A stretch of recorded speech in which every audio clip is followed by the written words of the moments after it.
In today's video, I'm going to teach you how to sort the x-axis in Power BI. Sorting is a fundamental aspect when you're aiming to manage your data more effectively and make it visually comprehensible.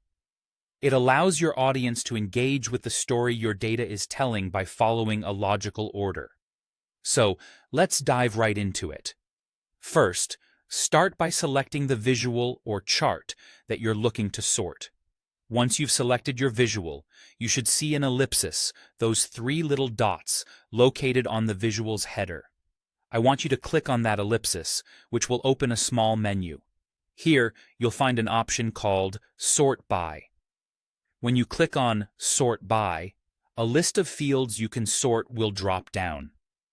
This is where you'll pick the field that you want to sort by. Feel free to select either the Sort Ascending or Sort Descending options based on your preferred order. This simple action can significantly shift the focus of your visual without any complex manipulation. Now, let's say you're dealing with an axis field that's categorical, such as month names or product categories. These are sometimes sorted alphabetically by default, which might not be the order you need. For example, you might want the months to reflect the natural year flow, January, February, March, and so on, instead of what seems to be a random alphabetical order like April, August, and so forth. To achieve this custom sort, you'll need to create a numeric column or a date column that represents the correct order you desire. Head over to the Data view in Power BI. Select your category field.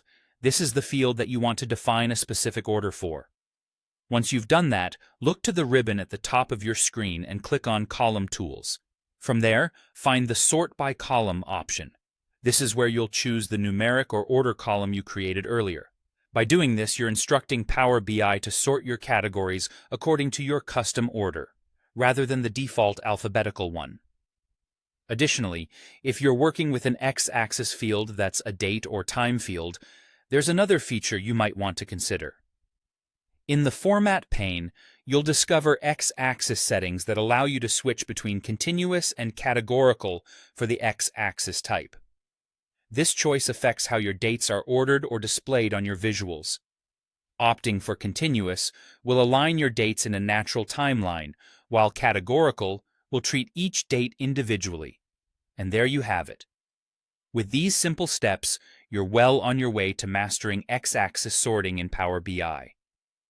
Sorting can drastically enhance the readability and narrative of your data visualizations. Happy sorting, and I hope this guide helps you make the most out of your data storytelling.